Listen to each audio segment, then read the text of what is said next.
My name is Scott Cooper, and I'm the minister here at Centre Congregational Church. And I wanted to welcome you here to this very important event. There are many reasons why Centre Congregational Church is hosting this event. One reason is because we are already in partnership with Action Corps and Windham World Affairs Council and have been for some time, and they are also co-sponsors with other organizations of this event. Another reason that we are welcoming you to this venue is that this Sunday within the United Church of Christ, which is the wider church that this congregation belongs to, it is actually Just Peace Sunday in our annual calendar. And our liturgy and our hymns, our children's sermon, even our banners are all devoted to just peace. So we are continuing worship with all of you in this event. Another reason that we are hosting is that Centre Congregational Church is self-designated as a Just Peace Church. And we have been since 1988. In 1988, we declared ourselves a Just Peace Church, thus formalizing our commitment to see justice and peace in direct relationship to all that we do. In 1988, members of this congregation and the community went to the Soviet Union, and then we hosted citizens from the Soviet Union, in part to encourage and facilitate the détente between those two nations and hopefully usher a conclusion to the Cold War. The pronouncement of becoming a Just Peace Church called our church to a vision of shalom, rooted in peace with justice, and placed us in opposition to the institution of war. This movement within the church was, as I mentioned, born during the Cold War and has evolved and it has changed over the years as the problems of our world have changed. This identity as a Just Peace Church underscores ministries of direct service, legislative advocacy, and witness. And the third and last reasons why we welcome you here to this venue is that this summer in Kansas City, Missouri, the United Church of Christ passed a resolution entitled the Declaration for an End to Genocide in Palestine. And I will not go through the 4 or 5 pages of whereases, but there are quite a few whereases. But it was finally resolved to stand in solidarity with the Palestinian people and to denounce the ongoing genocide, whereby that through the context of public witness, legislative advocacy, legal action, or nonviolent direct action, we would call upon our government to cease providing financial sponsorship, military arms, and political cover to the state of Israel for acts of genocide.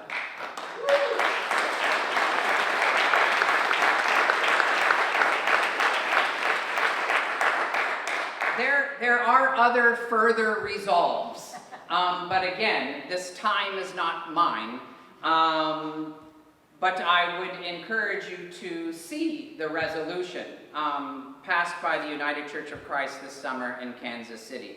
So that is, in short, the 3 reasons why we are happy to host you, and we wish to show all of you hospitality. While we had a worship service this morning, there are other communities of faith that also worship on this campus. The Muslim community worships here. The Buddhist community worships here, the Zen Buddhist community through Hakusho. I Hindu Kirtan ministry is here, as well as other faith groups. So we hope that this would be a place of safety and worship and hospitality for peoples of all faith, or peoples that do not belong to any particular faith tradition. Some more words of hospitality. Please note that the bathrooms, you can access them by going through this door here and turning to your right. There are bathrooms, and we have disabled the code, so you don't need the code. If those are occupied, you can go downstairs, and there are more bathrooms downstairs again. I have disabled the code. But you may still want to knock before you go in.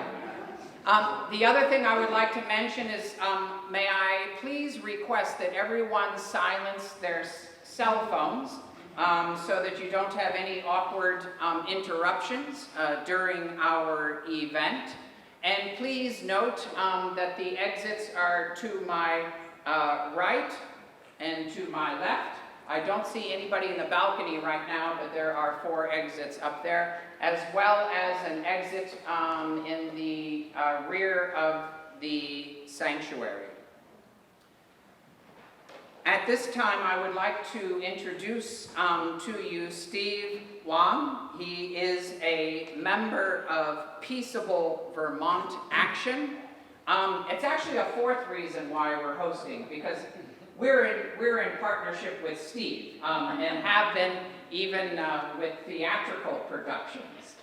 So it's wonderful to have Steve return to us, and I will now ask him to address all of you. Again, if you have any questions, you can see me, or you can see Holly and Matt at the back of the church, and we'll do our best to host you in any way that we can. Welcome.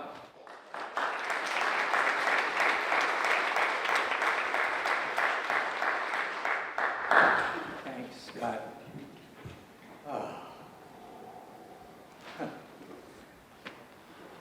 So, welcome to all of you from us.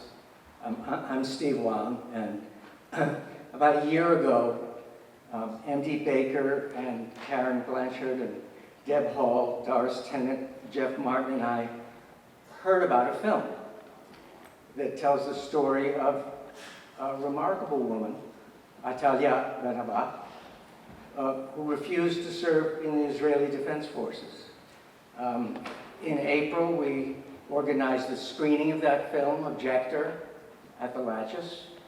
And ever since then, we've been working towards a day when Atalya herself might come here and talk to all of us. Today, finally, is that day. I want to express our gratitude to all the co-sponsors that brought us here, Windham World Affairs Council, Action Corps, Jewish Voice for Peace, Putney Friends Meeting, and of course the Centre Congregational Church.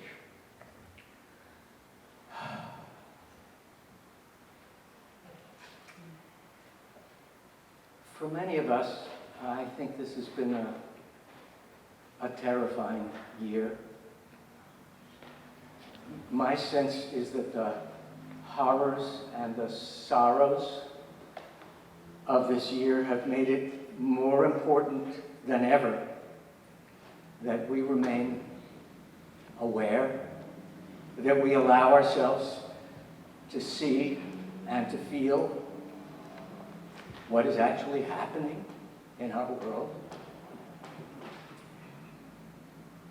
These days, I think we're called upon to keep our hearts open, to be determined to bear griefs that often seem unbearable, knowing that other people are bearing much, much more than we are. It's to further our ability to do that we've asked Atalya to speak with us today. So, before she speaks, Claire Gillis of Windham World Affairs Council will explain today's schedule and introduce Atalya and T. Wise, who's been arranging Atalya's American tour. I just want to mention that at the end of today's talks, you are all invited to come into the church parlor to join us for refreshments, for more conversations, for meetings with other co-sponsors. And there'll be opportunities to donate both electronically and with cash again.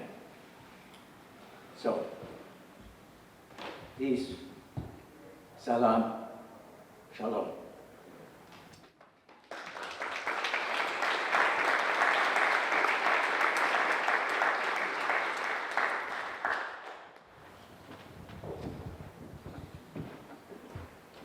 Hello, everybody. I am Claire Gillis of Windham World Affairs Council. I would like to introduce you to T. Wise, who is a Jewish educator and activist who will be in conversation with Atalya Ben-Abba. Her journey was chronicled in the film Objector, which was screened here in the spring at the Latchis, and I think many of you were there for that. And it's really a great honor to be able to welcome her here. The way that this event is structured is that T will start with a brief introduction, and then they will have a conversation between the two of them, and then I will moderate a Q&A when they've concluded their discussion. The way the Q&A will work is you got note cards and pens handed out to you, I believe. We would like you to write down your questions and pass them forward. You can pass them forward at any point in time. I'll be sitting right up here, and just pass them to me. I will, put some together that are very similar and kind of figure out what order to go in, and that should make for a very efficient and effective Q&A.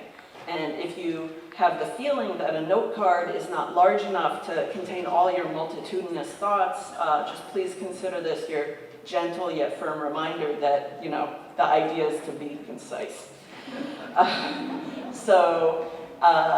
That is it. With that, I will turn it over to T and Atalya. Thank you.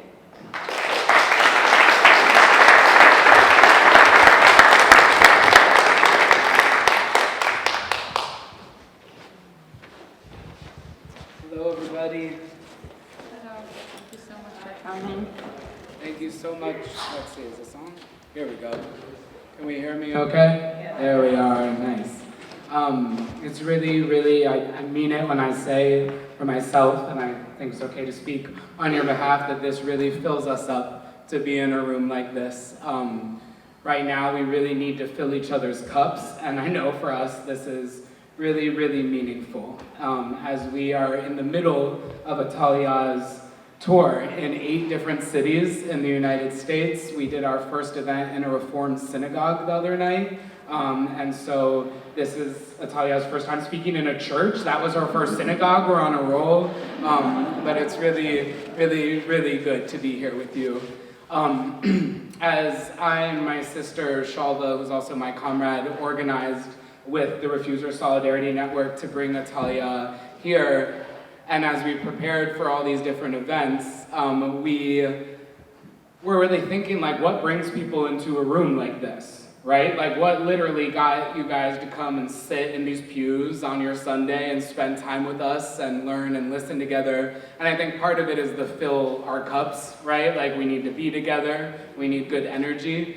But I think that a big thing driving many of us, and me included, is some kind of heavy questions right now that push us into a room like this.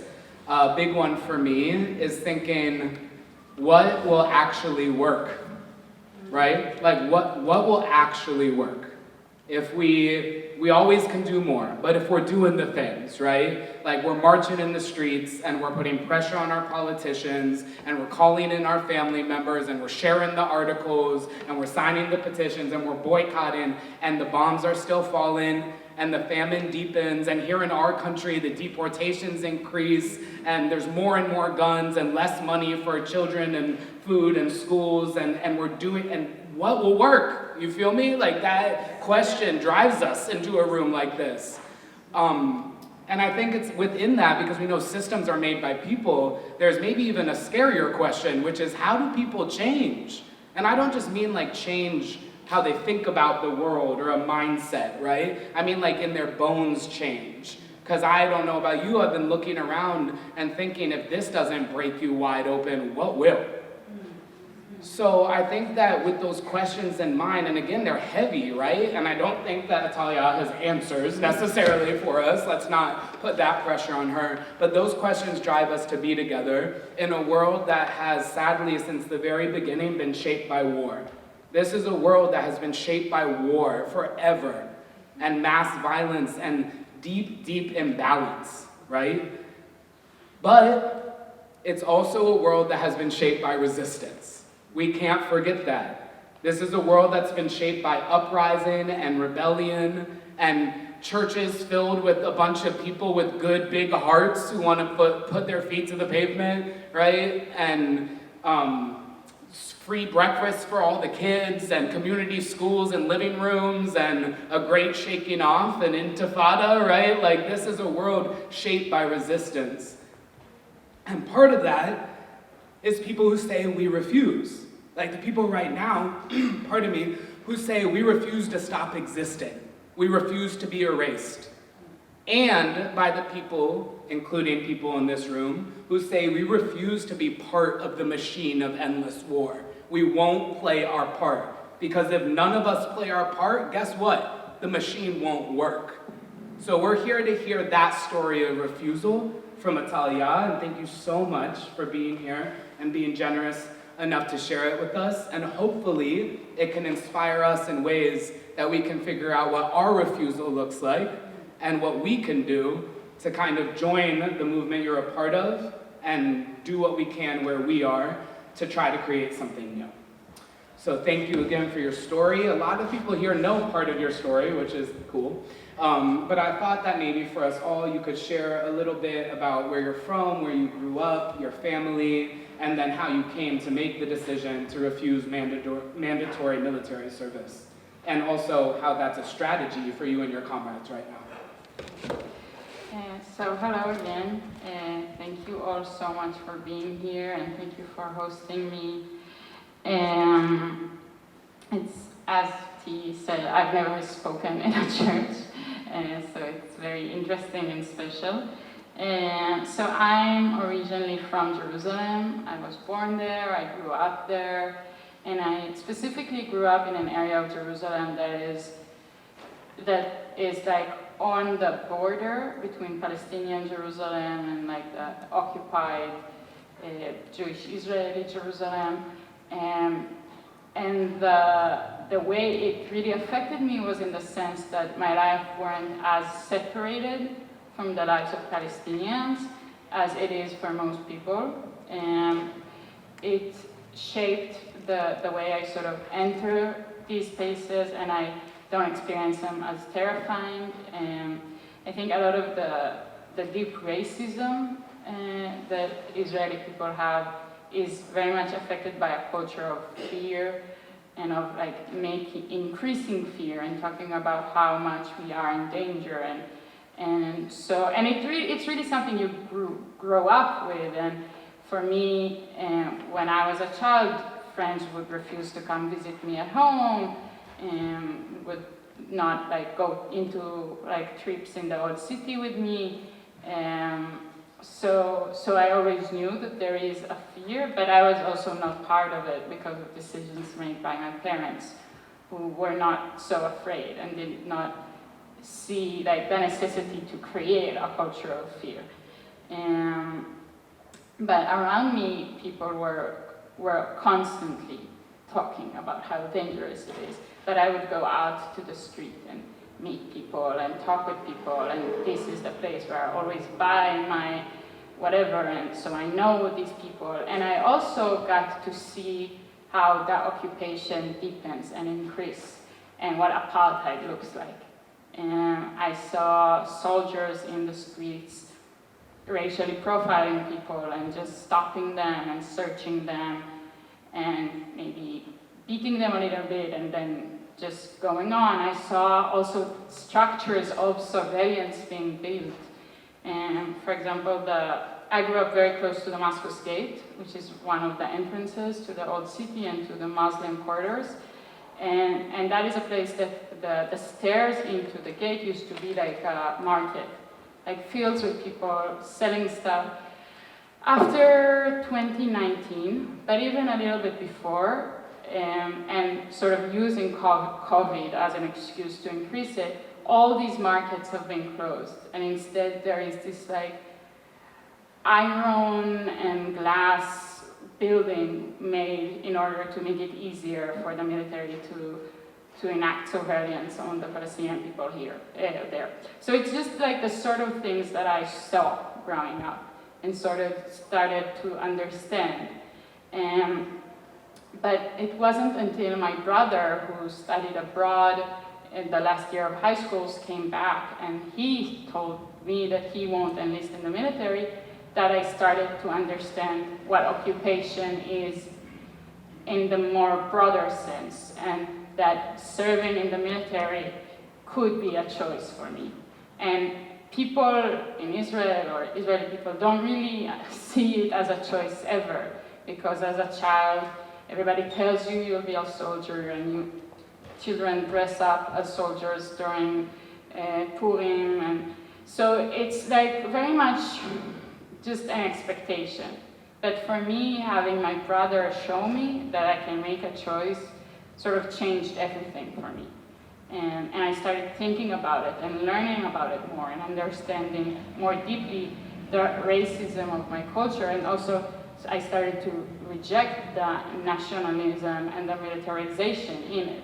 I stopped singing the anthem. I stopped going into memorial ceremonies and sort of started to reject these tools of nationalism that are so normalized.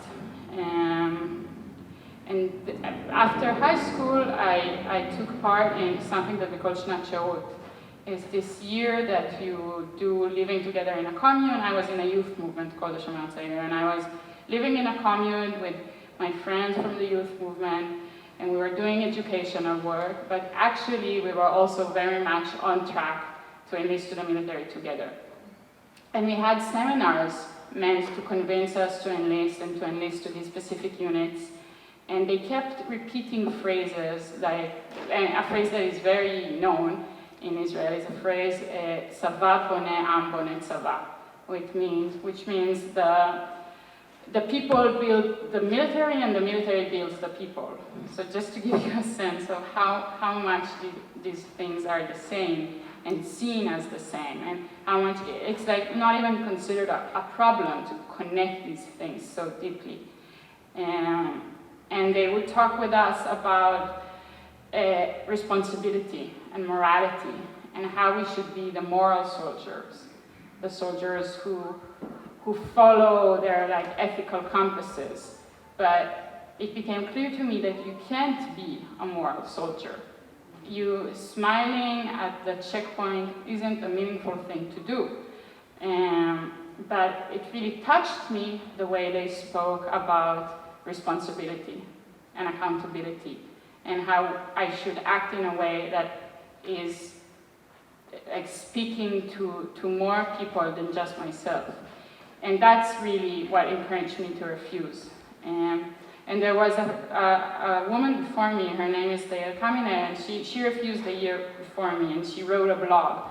And reading her blog sort of allowed me to refuse, because without reading it, I would have never made that choice. It would have seemed like a crazy choice and something that isn't possible.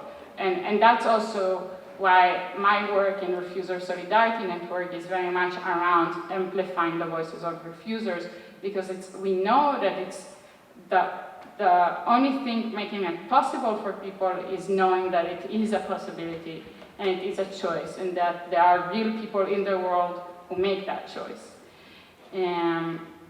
And yeah, so I refused. I was 4 months in military prison. It was something that really put me on the road to become an anti-occupation activist, anti-apartheid activist, and in that process also an anti-Zionist. And now I am in Jerusalem with a community of anti-Zionist activists who are doing solidarity work with Palestinian people in the West Bank, and we demonstrate together. In these past 2 years, we have done a lot of direct actions and protests, and sort of also trying to do some educational work and a lot of like community work in order to fight the ongoing genocide. I think that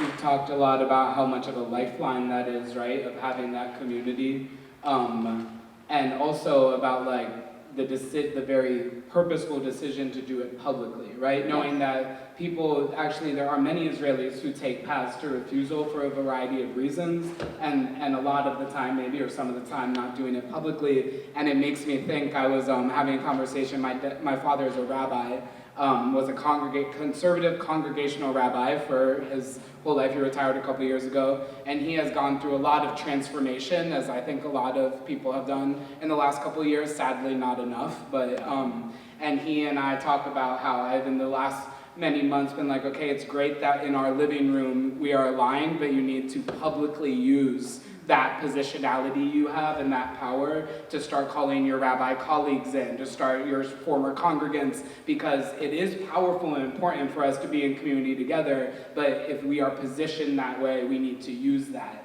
And so I wonder if that's one prompt for all of us to think about, like, well, how can we be more public, or how can we use our position in that way, right?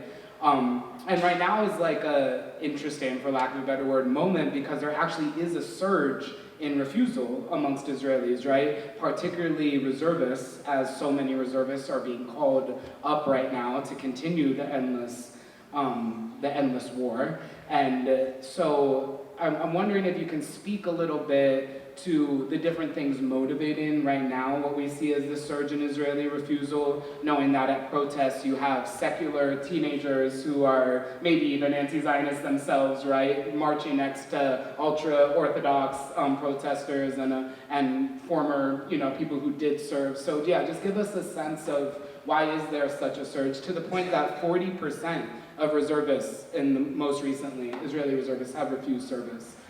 Give us a sense of why and how that's playing out in Israeli society. Yeah, so in Refusal Solidarity Network, we're very concerned with sort of seeing refusal as a tactic.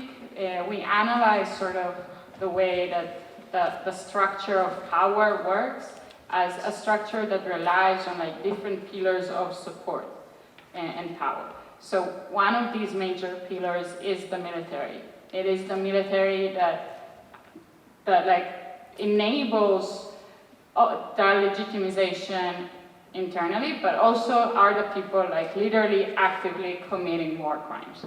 And so for the past year and a half, we started strategizing around how do we talk about refusal, how do we get people to refuse, how do we get people to like sort of take back the support and stop committing these war crimes.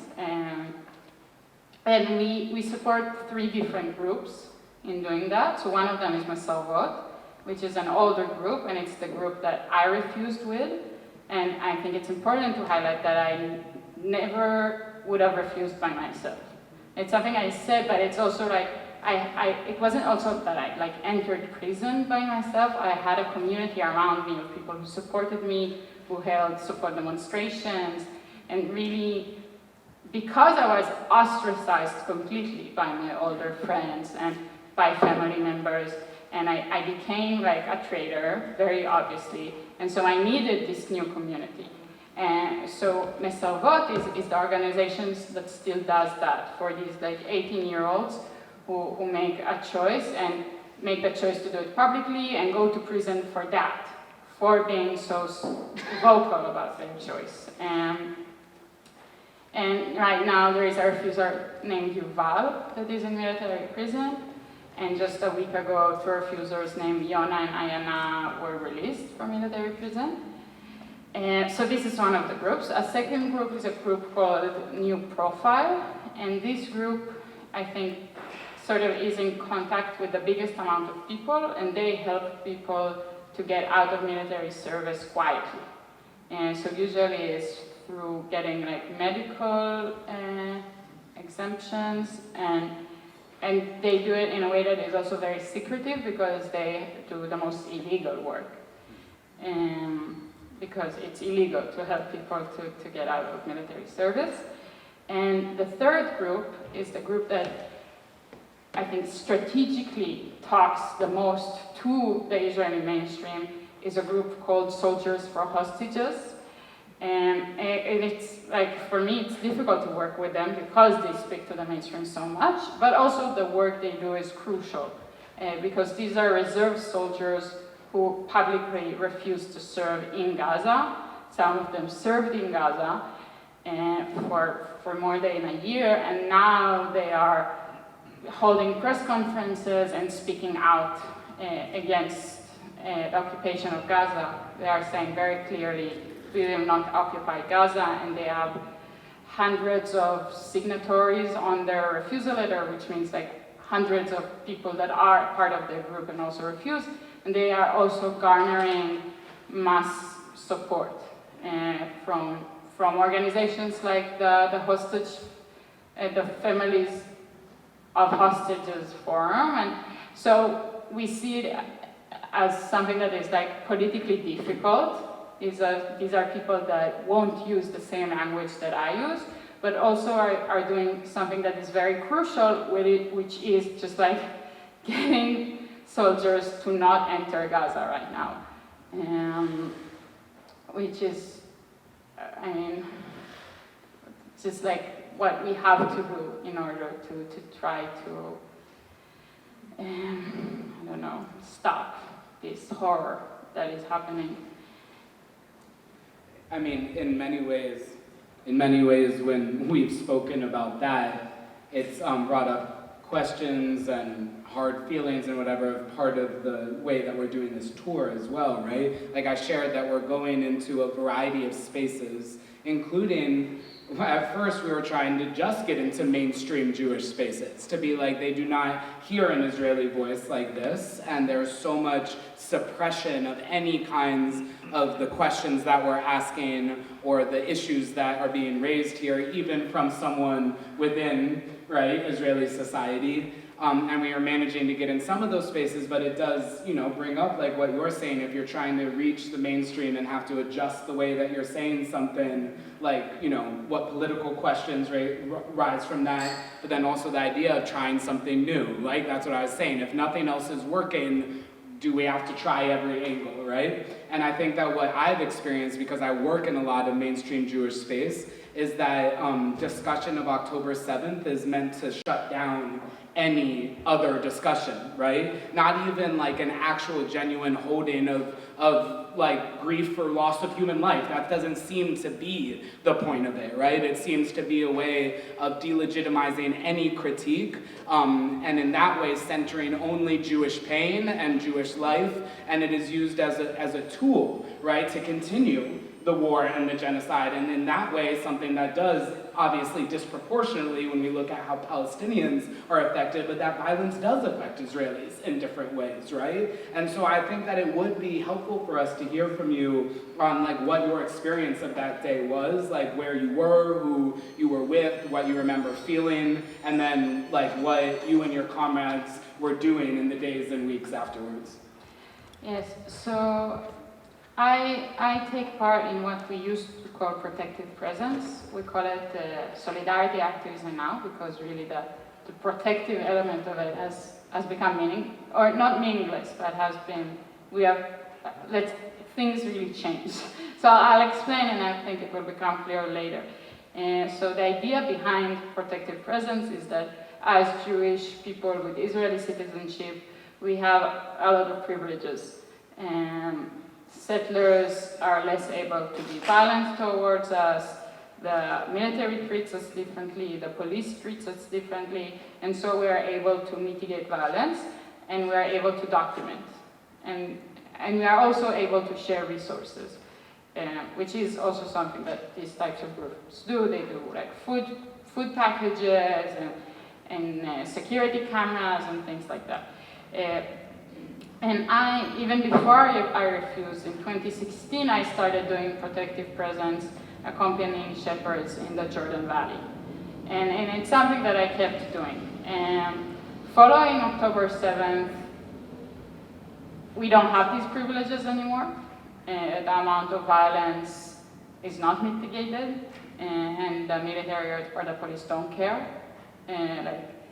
It's awful that they don't care about the damage to Palestinian property, and they also don't care to damage to our cars or our equipment or our bodies. And so that is why we don't call it protective presence anymore, but we still continue to do it as solidarity work because of the importance it holds in taking part in the practice of sumud and in supporting Palestinians as they do sumud and steadfastness, and also I think it's just this sense of like responsibility and duty to stay there with them. And on October 7th, I was in Twani, it's a village in the Satrayata in the South Vermont Hills. And I was there with a very good friend of mine, an activist from Be'eri, which is one of the kibbutzim that were attacked in October 7th. And we were on the hills, like not inside the village, waiting for the shepherd we were about to accompany, and he didn't come out. And my friends started getting messages on the kibbutz's group chat.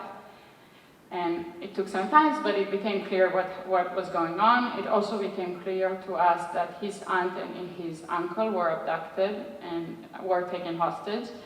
We came back into Twani, and my friend drove back to Jerusalem with some other comrades, and we stayed in Twani because things were getting very scary. Settlers were coming out of Chavat Ma'on, which is the settlement closest to the village. Soldiers were coming, we were trying to film them. They very violently just took my camera and shoved me to the ground. They had this insane look in their eyes. We heard bombs falling. And it's important to remember there are no safe shelters in the West Bank. There are not. They barely are able to build without their homes getting destroyed by the military, and so most of the buildings are very light, something that you can rebuild very easily. And we were there for a few hours, and we understood at some point that there is not much support we can offer there, and that we also don't know what is going to happen. And when I came back to Jerusalem, we went straight to the home of my friend, and he has 11 family members. He had 11 family members in the kibbutz. And so we were just on this day, just waiting to see what will happen and what is going to happen. And I think for me, these few days were, I think, very, very confusing, but also he and my other comrades, it was very, very clear to us that this is not politically challenging to us also. We know what is colonialism, what is settler colonialism, what it does, what it involves, what it comes to produce, and the way that Gaza was under siege, and the context in which all of this happened. And after a few days, we also knew what the Israeli government is going to do. So we were on the streets protesting for immediate ceasefire on the 18th of October. Or even earlier than that, we had meetings and strategizing about what are we going to do. And we were very, very violently suppressed. And in a way that was also they didn't only kick us out of the streets, they followed us, the police forces that were beating us followed us to our homes. So but we kept organizing, and we had different ways of organizing and different ways of also supporting Palestinian comrades. And we started demonstrating and doing actions. And my friends from there, they were with us in our demonstrations. I mean, it's not, I think, what you said about sort of mobilizing Jewish pain in order to justify war crimes, like that is just like political manipulation and just a way to sort of hide dehumanization and sort of justify war crimes. And people who have been hurt, or like, it's not automatic that is why that is how you think and that is what you do. Like this like connecting justification for violence with like Jewish safety is manipulation. Our lives aren't safe. And Jewish safety is not about, you know, just like creating harm. And I think it's also really important to think about like the way that any resistance is being suppressed. And I know it is also being suppressed here. And when, I think in this year it was March 18, when the second ceasefire deal broke, we again like went through awful police violence and like broken arms and just like this inability to speak out. And I think it's also important, and this is again in the sense of like how people justify the genocide, is that my friend's uncle and aunt both returned from Gaza. They were both returned in hostage deals. That is the only way that they would have returned. We know that. It's only these political moves and solutions that brought them back. I mean, that's why it is so important to like hear you saying that, because those very families of people who were taken hostage are just like straight up weaponized in this country, right? And so it's really important, I think, for us to hear accounts of you marching, you know, a week after October 7th with your friend whose family at that point, you know, had been taken to Gaza, and to be an example that it does not need to be used, right, to dehumanize and to continue fueling this thing that actually doesn't make anybody safe.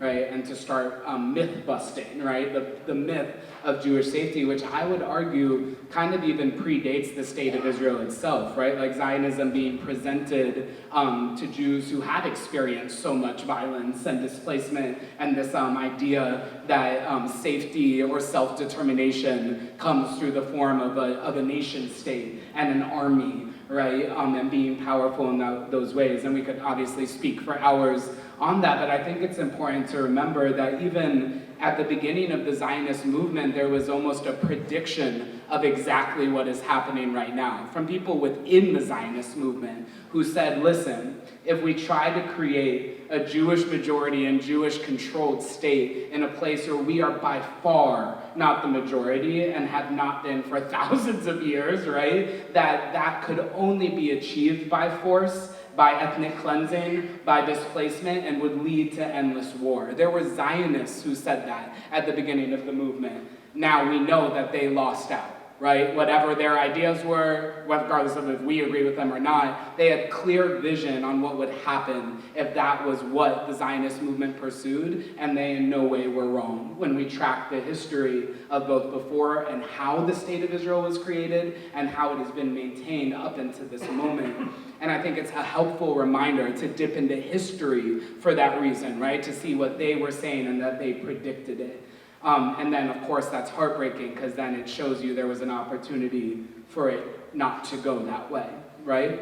And I say that actually, in a way, is the root of the conscientious objector movement, like, you know, Israeli conscientious objector movement, because it was people saying that warfare and force is not a legitimate way for any people to be a people, right? Or to make a home or whatever the goal was. And then since the very beginning in 1948, when the war would break out because the state of Israel declared itself, that was when the first brand new Israeli conscientious objector objected, right? Like, so from the very first war, Joseph Abilea is saying, I don't want to kill my neighbors, right? I don't want to have political domination over folks that I have been more recently living next to, right, in their homeland.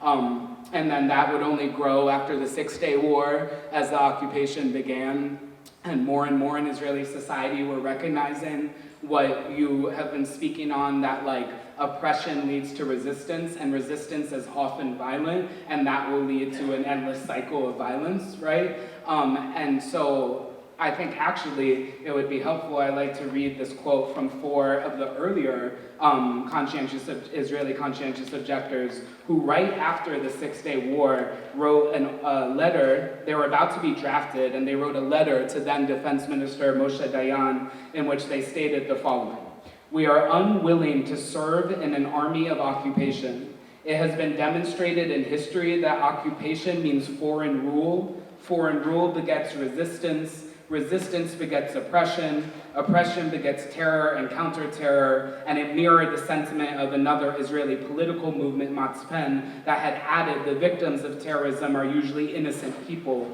Holding on to the territories will turn us into a nation of murderers and murder victims. Let us leave the occupied territories now."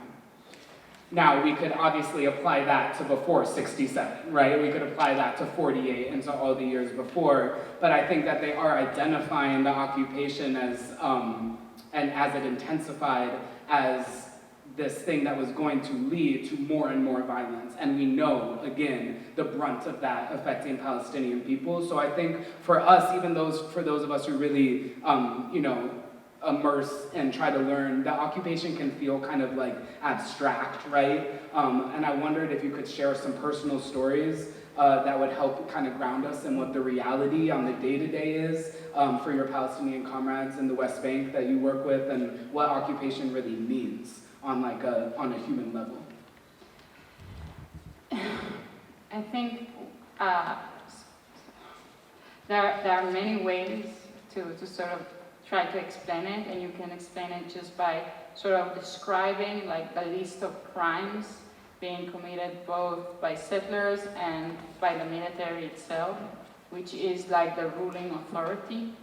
And so there are things like the destructions of thousands of olive trees by the military that happened this summer, the constant destructions of home, and the intense ethnic cleansing that is happening because of this violence, the fact that so many Palestinian communities have just left their homes and escaped because of this non-stop violence and threat, and the fact that there is no way to be protected. Like you have nothing, sort of like the Palestinian authorities doesn't do anything, the Israeli military is a part of the violence, and any form of resistance is met with extreme suppression. And so it's very difficult and very, very unjust. And just for examples from this summer, an important comrade and friend, his name is Odel Hadalin, was murdered in his village Omer. And he was shot by a settler named Yinon Levy, who was previously sanctioned by the US, but who Trump removed the sanctions from.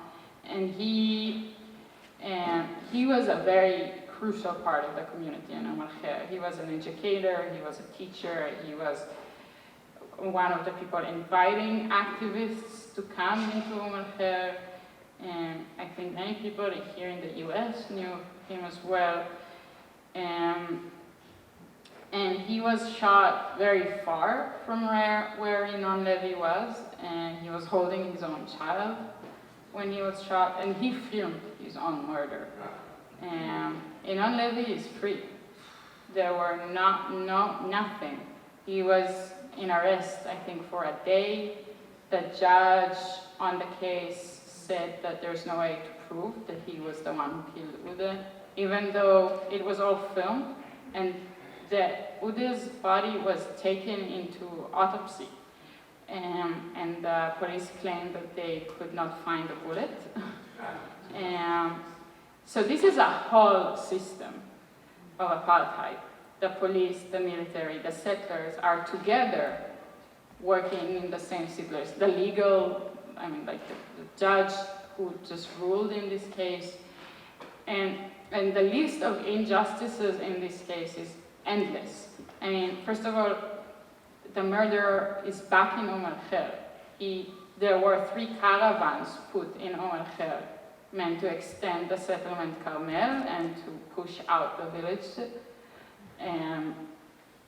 And Uda's body was held hostage for 10 days. The family could not bury it. They had to go into a legal fight in order to get back his body and bury him in the village and have people in the ceremony, in the burial ceremony.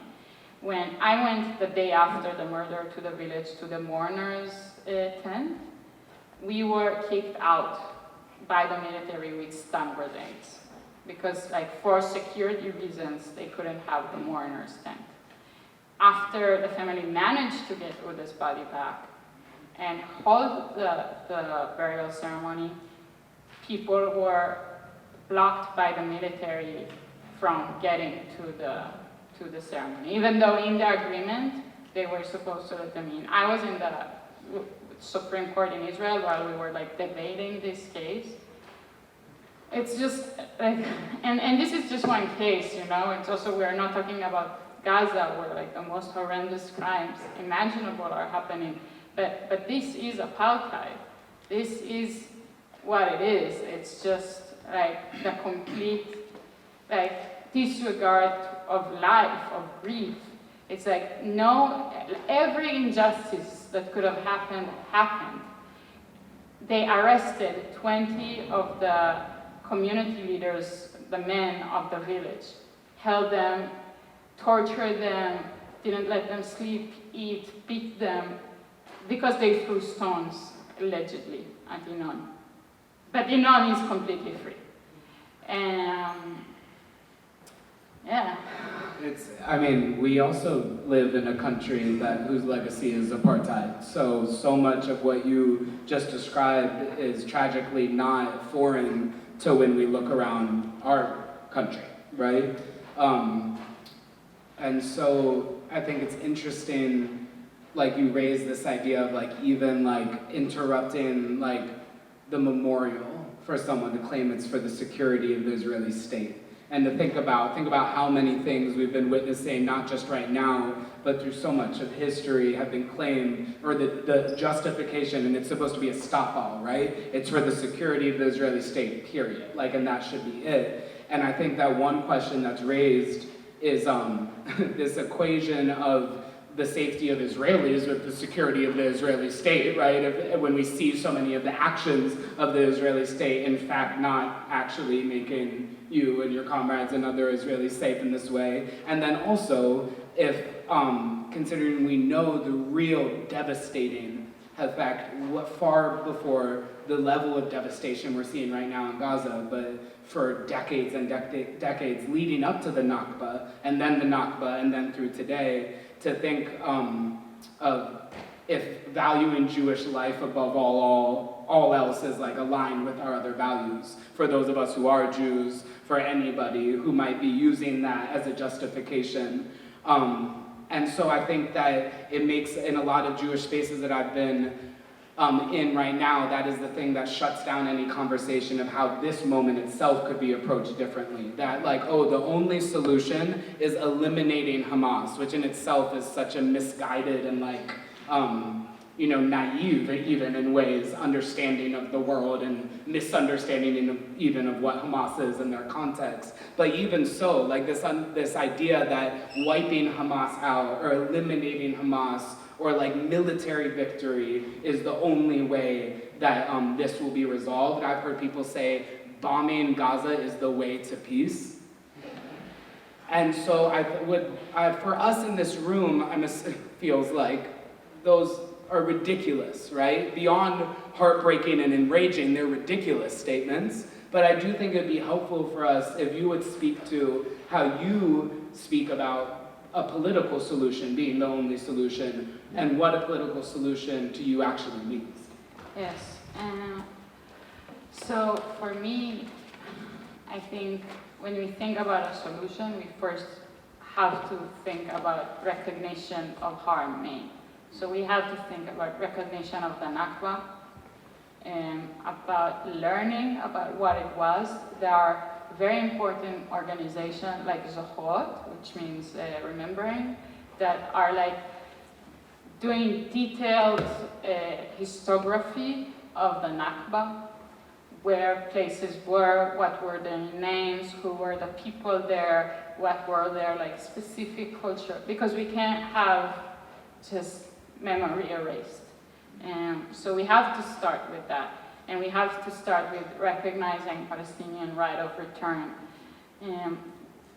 I mean, we talked just recently about the fact that Palestinians in places like Lebanon are choosing to keep their refugee status and live in very, very hard conditions as refugees because of this deep connection to Palestine and the belief that they will return.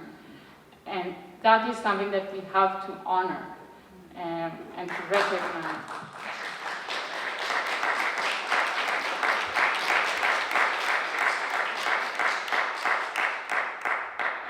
And so recognizing that is why we sometimes tend to speak not in terms of like Israel and occupied territories, but speak in terms of like 38 and 67.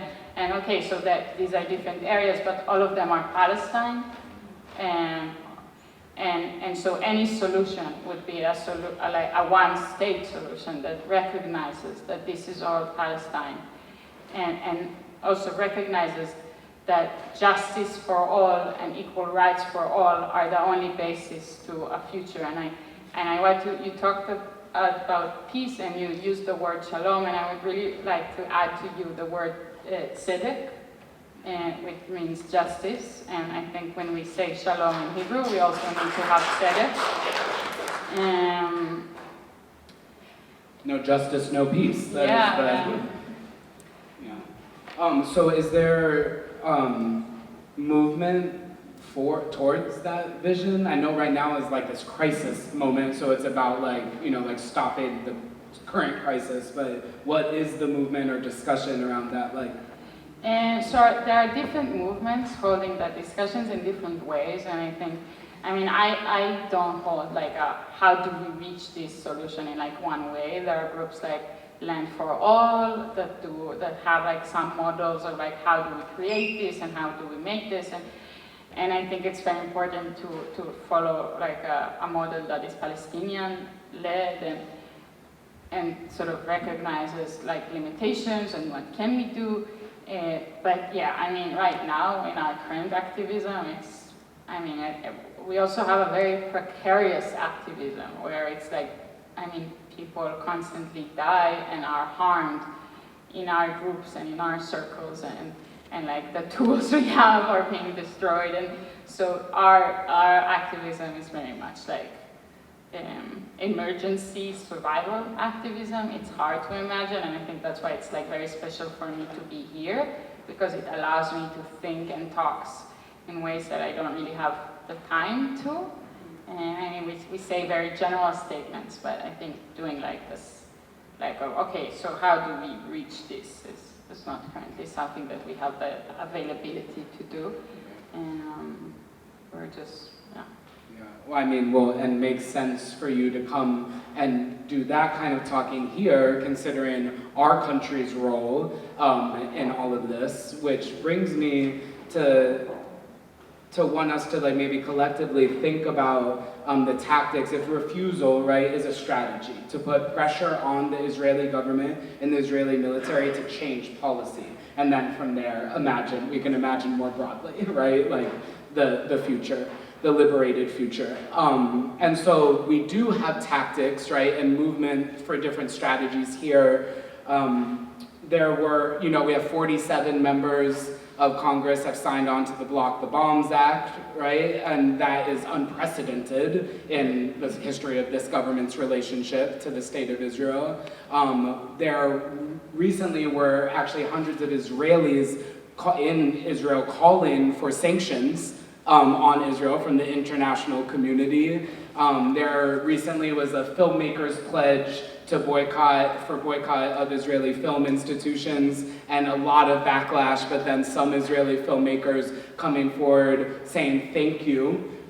This is clearly maybe the only thing that would work to make our government stop, because they're not listening to us either, right? And so I wonder, like, what do you think, just from being there, do you have a sense of, like, if there was mass mobilization in this country for arms embargo, for sanctions on Israel, how can you imagine that affecting the reality? I think it's very, very important, because I think it's important to recognize that this is not the government. These are the people in Israel.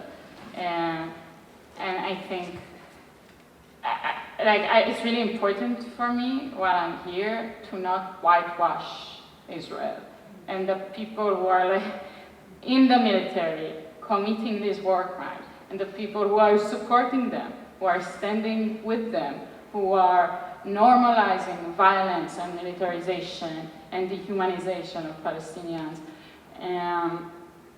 And I think these types of like sanctions and actions are recognizing that the people need to feel it, that they can't live like that, and that these systems that they are enabling and supporting and acting within are not sustainable for themselves. And I don't know if it's harsh or if it's like maybe even too nice, but it's like people need to feel it and not be so separated with it and feel like, okay, this will pass, if maybe there, or like that this is something we can support. And I think, like for me, I have a lot of shame, and shame in not doing enough, and shame in the things that people assume I represent or don't represent. And it sounds very harsh, but I think it's something that people need to feel, that Israeli people need to feel. And I don't know if it's very mobilizing, but it's currently a part of like how do we move on is through like holding that shame for me and recognizing it and thinking about like reconciliation, maybe some far future, or hopefully not so far, but here in the US, I think there's so much responsibility, because it is 70% of the weapons that come from the US, and it is the money, and it is also the legitimization in the world stage. And I think that is why it's so important to talk to people here, because it has so much effect on what is going on. Yeah. So in a way that, yeah.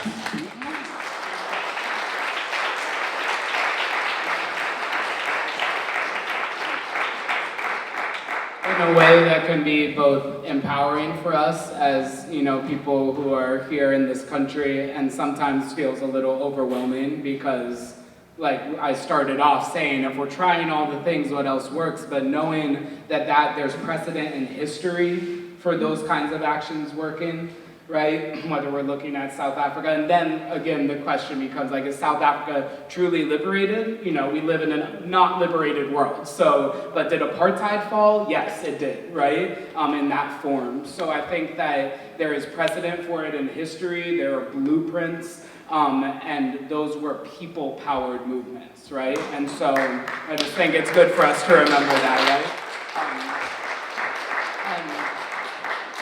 So to conclude our part of the conversation, and then open it up to Claire to hear all your questions, which I'm eager to, and I'm sure Atalya is as well. I am wondering, is there anything that does feel hopeful to any degree right now? I think it's this knowledge that these systems have to fall, and that they're inherently unsustainable. Yes, like the same way we know that the destruction of and the environment through capitalism and imperialism is unsustainable, because at some point the whole planet will burn. Colonialism is also, I want to believe, unsustainable and will have to end. Just a strong belief in it. Yeah.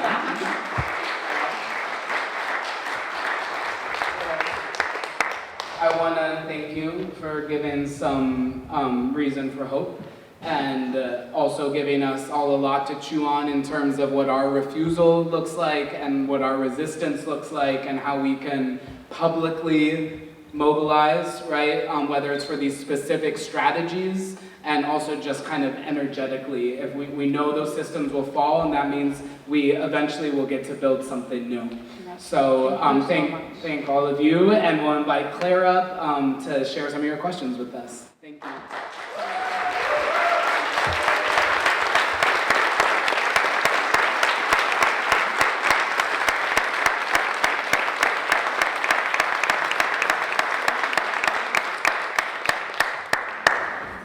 Thank you so much. We're going to take about a 5 minutes break here to give people a chance to funnel questions forward. There should be note cards and pens at the end of each pew. If you haven't been able to find them, please speak with your neighbor and get some. And thank you so much.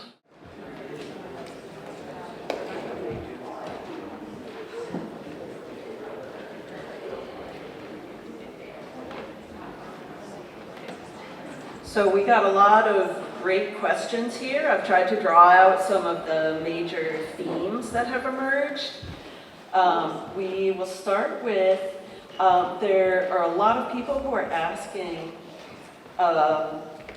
questions about the definition of Zionism that you're using, and what is the difference between people who are anti-Zionist and people who are anti-Netanyahu. And of course this ties into also Netanyahu's very fragile political position in the country right now.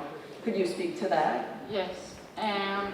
So I think being anti-Zionist is sort of recognizing that the Zionist mission was always a colonial mission, and that the language used by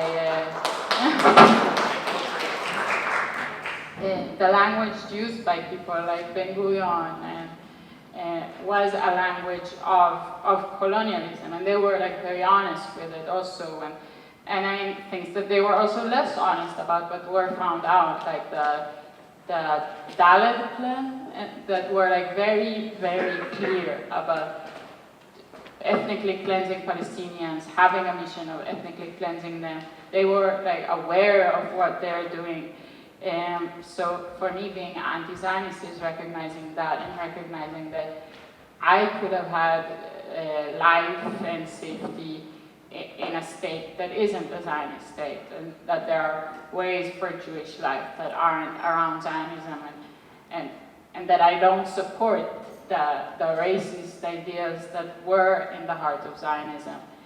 And I think being against a government or being against Netanyahu is more so addressing the things happening now, and going against those things and sort of viewing the situation as such, where if we have a different government, then that's the solution, and that's all we need.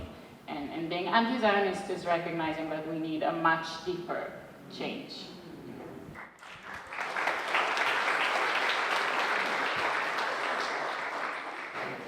So here's a question about the possibility of a Truth and Reconciliation Commission, such as what has taken place in South Africa and numerous other countries in Latin America after processes of civil war.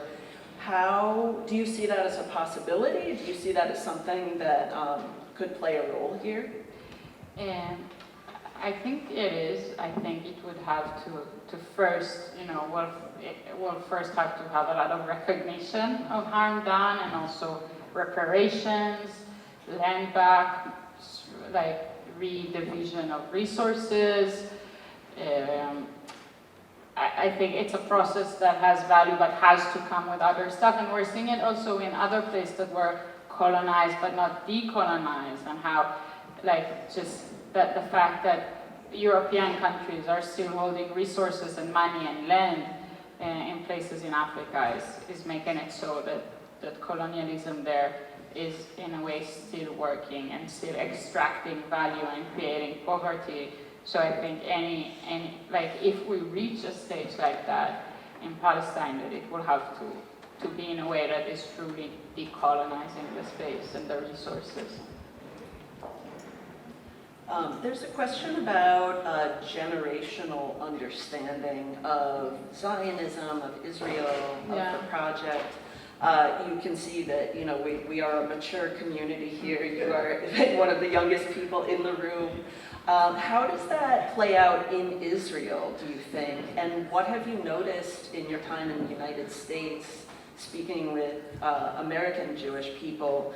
Are there similarities? Is it very different? Because there's been real shifts in understanding of Israel for those communities. Yes, I think we are a small community, so I don't think in general we represent a lot of the population.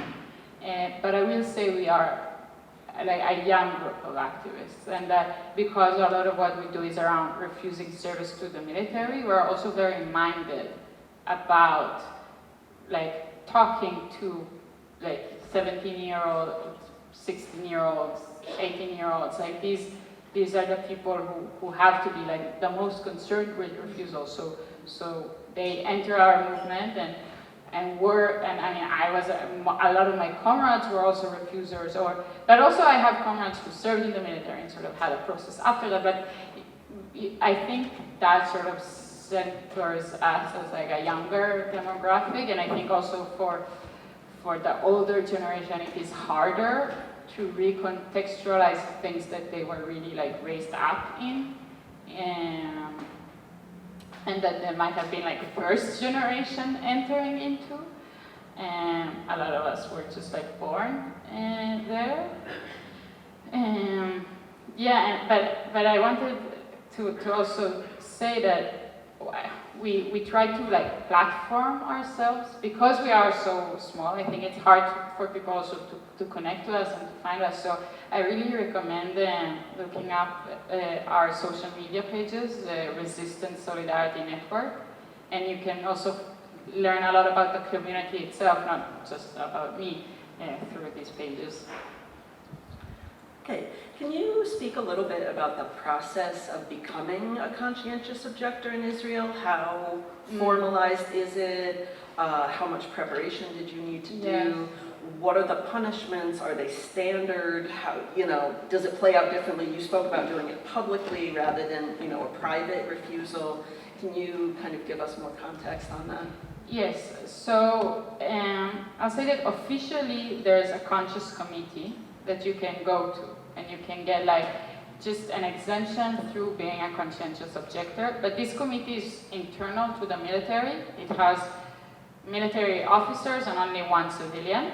I failed the committee, as many other conscientious objectors do, because I was very outspoken about my resistance to the occupation, and so I was just told that I'm a selective refuser. And what we know is that mostly they consider only people who are like very much pacifist as like conscientious objectors, and they also go into like, are you a vegan? Do you drive a car? Like they very much try to be like, this is just a person who is like very gentle and so if they have any political aspiration, that means that they're like not a conscientious objector. But also it's not official. I mean, they can sometimes change their mind. And one of my friends who was in prison with me, after 120 days in prison, got an exemption as a conscientious objector. I mean, it can happen because it's not formalized in any way. After 110 days in prison, I got a conscious committee and I failed it. And later, I was called into a different type of thing, and there I got an exemption for being so long in military prison, and they told me that I'm like dishonorably discharged for bad and horrible behavior. Which is nice.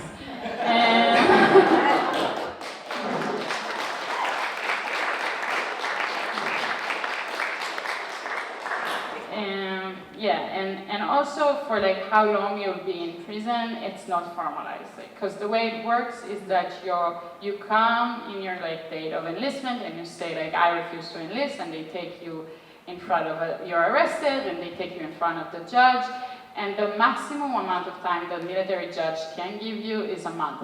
and that is for like the crime of refusing an order.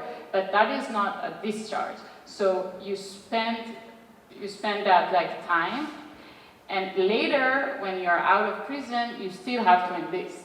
So you just go through this process again until you get discharged. So I like refused 4 times, because it's like this process again and again and again. And so there's also no way of knowing how long it will take until you're discharged. Like, and following the 7th of October, Talmitnik was the first public refuser. There was much less acceptance like for refusal like we see now. And so he spent longer than me in military prison. I think it was more like 170 days, something like that. And it's just like you go again and again through the same process until you, at some point, are able to stop it. And now, like for these current refusers, they actually only have like maybe once or twice that they need to go through this. So it changes. Okay. There were a lot of questions about media, like any kind of, first of all, where do Israelis get their news? What vision of this war, of the occupation, et cetera, are they seeing?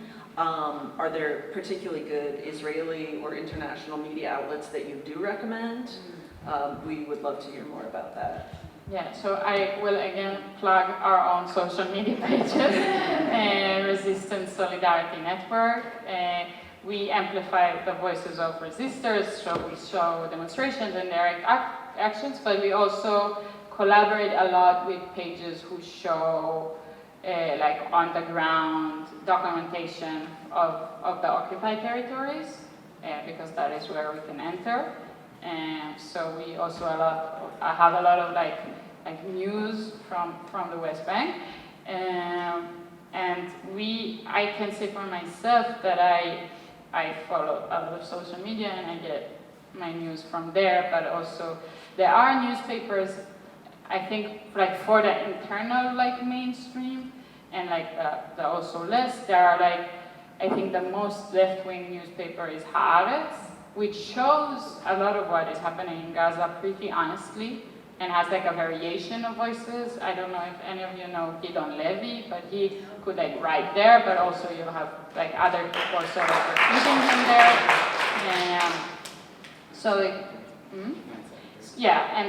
And then there are like online newspaper like 972, which I would recommend. In Hebrew it's called Local Talks, and then, so they have like 2. They have an English one and a Hebrew one. And the mainstream media is very,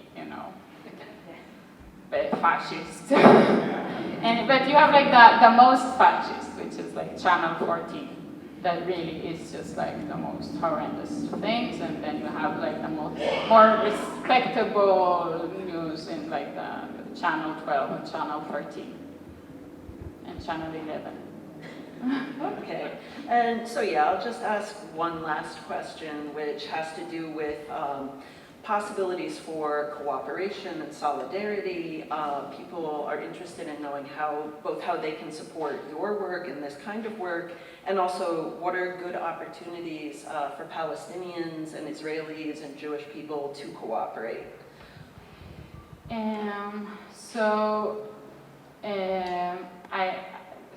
I think there are a lot of different ways. So for like, I think ways to support us is like we share like our link to our newsletter and our donation link, which we will very much appreciate. We are also sharing the donation link for the Gaza Soup Kitchen. It's an amazing organization that I think does a lot to help people right now trying to survive. But I think it's also very important to have organizing and actions that are like in your communities and happening, like that things you can like do that aren't about donation and about like education and organizing and also like disruption and like not allowing people to feel like these things don't touch them, don't affect them. And in Palestine we have a lot of different groups organizing in different ways. and the direct solidarity work we do is one way of doing that. There are also groups like Combatants for Peace who do it differently and are more like educational in the way that they work. And so I think there are also like different types of approaching what is solidarity and how do we sort of also recognize the power imbalance between us and the way that it comes to I don't know, to show, maybe like how do we approach it and how do we try to disable it? Okay, thank you very much. Thank you. Thank you so much for being here.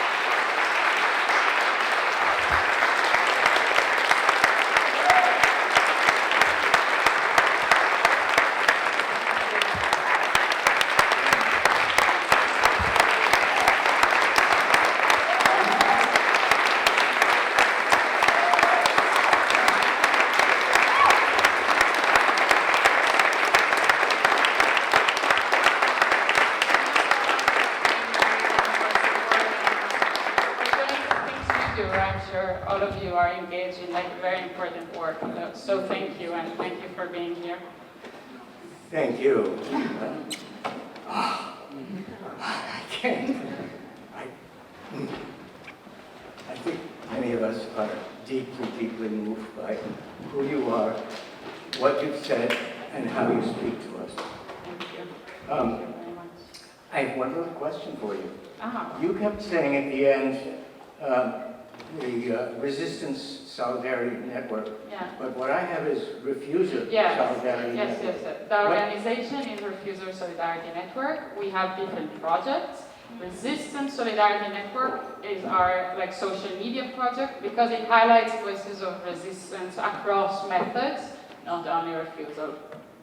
Can I? Yeah. Okay, Hello. On that note, we have a physical sign-up sheet for Refuser Solidarity Network that, if you put your name on it, will get you signed up for their newsletter, and it'll tell you all the ways to tap in to support their work and know what work they're involved with.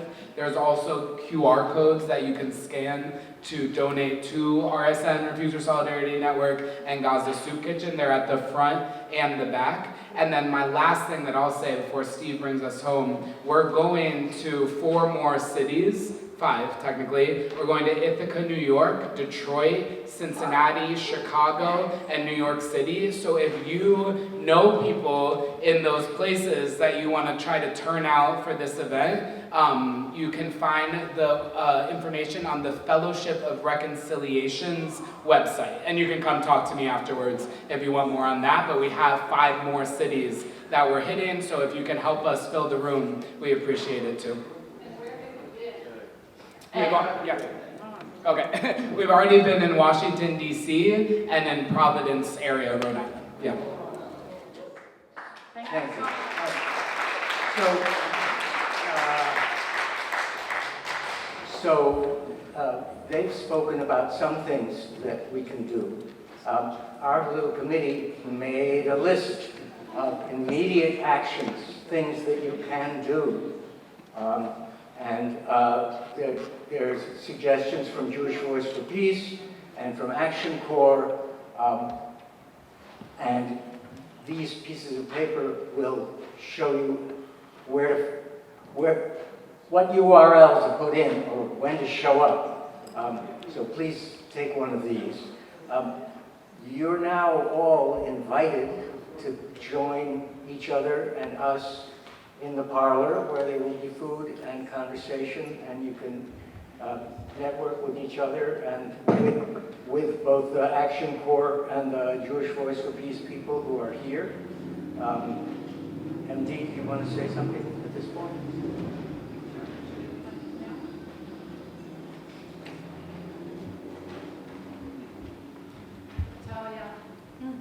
We thank you for the inspiration. You brought a lot of people together and brought us all a lot of hope. Oh, here. Yeah. You brought us a lot of hope. You brought a lot of people together. It's been one heck of a journey, I'm sure. Thank you for your inspiration. Thank you so Yeah, much. thank you for being here. Can I see hands of folks who are Action Corps members? All right. Action Corps members, you two can be in this pile up next time. As Action Corps members, in 30 states, Action Corps is active. We are actively advocating for people around the world. We advocate in Congress, people who are affected by climate change and conflict. And as Vermonters, we are grateful to live in a state where all of our legislators, yes, there are 3, but all of them are working to end the genocide in Gaza. All right?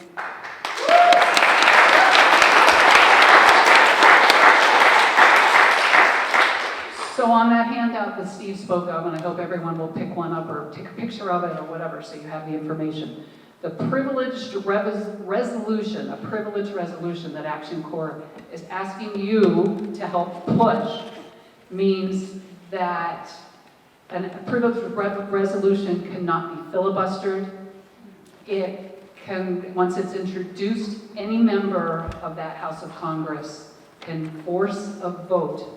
And it's a really good way for constituents to hold their legislators accountable for that vote, which way they vote, as to, in this case, things that affect the genocide in Gaza. So please make calls to Bernie and Welch's offices tomorrow. It's simple, it's on the handout, the numbers are there. It does make a difference. Thank you all for being here.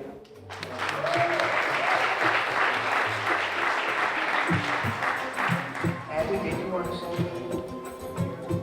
Okay. So the statement of actions that Jewish Voice for Peace is advocating are on this also. So please come join us, take one of these, and I do encourage you to make another donation, either cash or, as T said, there's a QR code in the front and back. Thank you, thank you, thank you. Thank you all.